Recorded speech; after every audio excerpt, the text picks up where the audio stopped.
Hi everybody, welcome to another edition of 12 Foot Chain. This week we're going to talk about Hey Hey What Can I Do? This is a great song from Led Zeppelin. It was released in 1970. It was the B-side to the Immigrant Song on the 45, which is a little interesting. Led Zeppelin didn't do a lot of singles. They were mostly an album band. But anyway, that's where this song was originally. It's a little interesting because if you listen to that song and you were trying to play along with it, you'll notice it's not quite in pitch. Like, it sounds like it's sort of in G, but when you play it in G and you're tuned correctly, it's not exactly right with what you're hearing on the record. If you tune down a little bit so you're playing it with a G chord, it still doesn't sound right. So here's what was going on. They used a technique that they used a lot in the 60s and 70s using Verispeed. So that, you're recording to tape, and what they would do is they would, record their take, and then they would slow the tape down a little bit and then record like the vocals over that kind of thing. So, or other instruments on top. And it's interesting because drums sound really different and unique. Some of the things that gives it away is when you're listening to a song and you listen to a crash cymbal, and the decay on the crash cymbal, it just seems to take a long time to get out. It's because they've slowed the tape down, and it just exaggerates all of that. Slows the tempo down. It lowers the key a little bit. Great overall effect, on its own, just to use.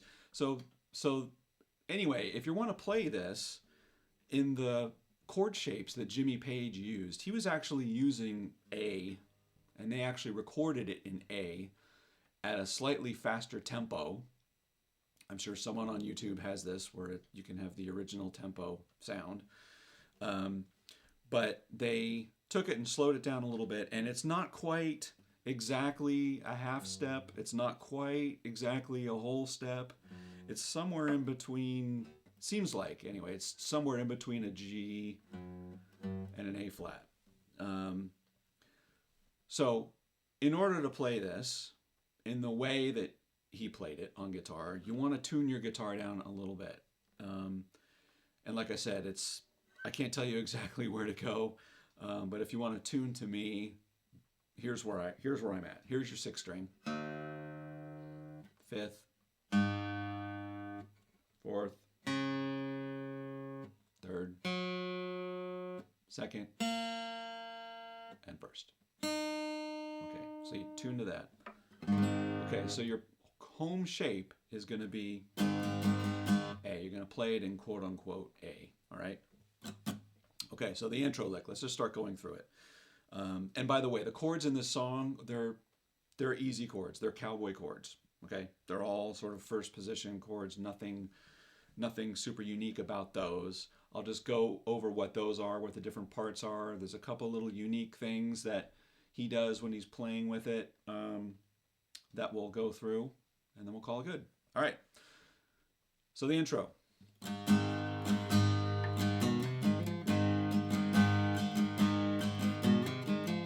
Okay, so you're making an A. It's an A shape, but you're going to bar your finger over it because you need your other fingers to do this, right? All while you're sort of dragging on that A chord. So you're hitting those notes together, right? Sort of two notes at a time. You strum.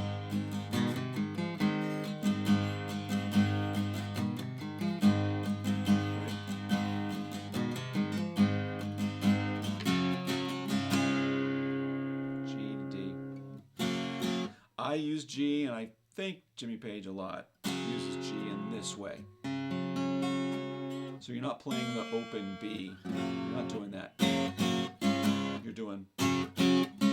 You're holding that D note. So you want to keep those chords pretty much to root fifth. Root fifth, root fifth, root. I'm not really playing that part of the G either. Right. So that's the intro.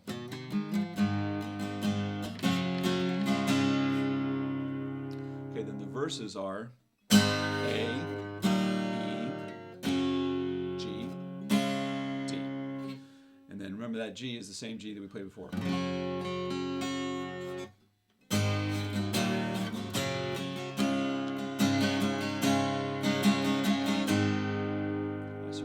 Going on. I don't know if he does it that way every single time, but I think he's playing it a lot of the time. So, verse A, E, G, D, D. With those hammer-ons, end on A. Okay, so you're going to run through that, I think 3 times. There's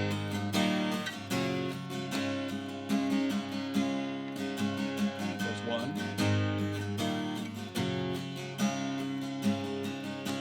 After 2, there's a little riff that he does, and he's hitting these strings pretty hard. Sorry. Right? So it's sort of like the intro riff a little bit. That's the sort of root notes that he's going for. Don't worry if you slop it a little bit. It's all meant to be feeled. Hit another string along with it at the same time, right? So let's do that again. Let's play it 2 times, and then we'll do that riff. Here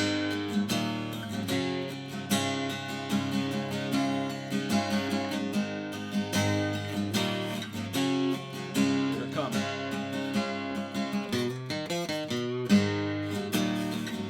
Go the 3rd time. The 4th time. 4th time is different. A, F sharp minor,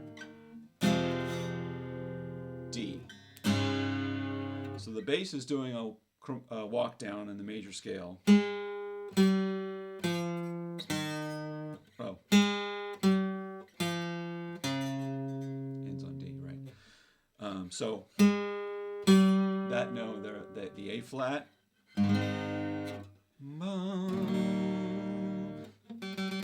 It's that 3rd of the E chord, but you don't do anything crazy like that. They didn't either. Let the bass player play it. A, E, F sharp minor, D.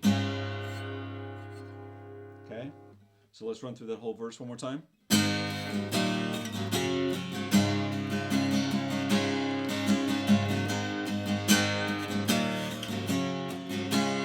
Riff.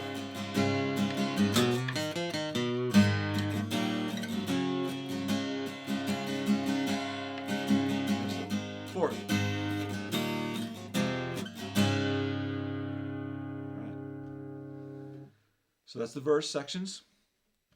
Chorus. So the chords are A, G, D. Okay? But don't play the A chord. Hit the A string hard. And come on strong with the G to the D, right? Listen to that.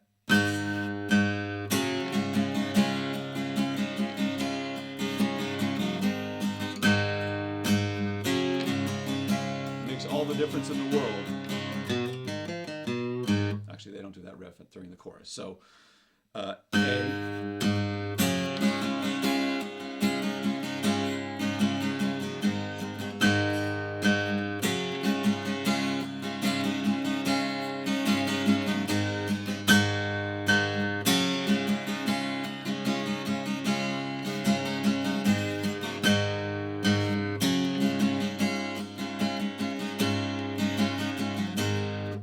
That's it. That's the whole song. So the important parts to hit when you're playing this song, if you want to sound like them, tune it down, find that spot. What I normally do when I'm playing this live, I just tune it down to G, or you know what I mean. So I tune it down a whole step. So when you're playing live with other people, just so you can be, you know, in the key with the bass player and everything. So it would be D, G, C, F, A, and D. I think that's right. I was doing the math in my head. And then you play in those positions, right? I mean, it just makes all the difference in the world. So you're going to tune it down. Don't worry about the little slop. That's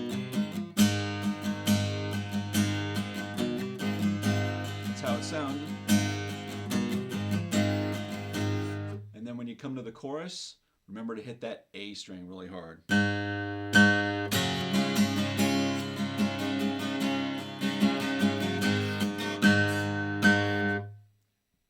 Sounds great. And it sounds epic if you've got a second acoustic guitar player playing 6 along with you, just absolutely mirroring everything that you're doing, same thing. Because when you listen to the record, there's double tracking or 2 different takes. You saw it on the demonstration that I did a minute ago. When you get those 2 A strings ringing out together, but a little off, they're chorusing. Super cool effect, and that's what you're hearing on the record.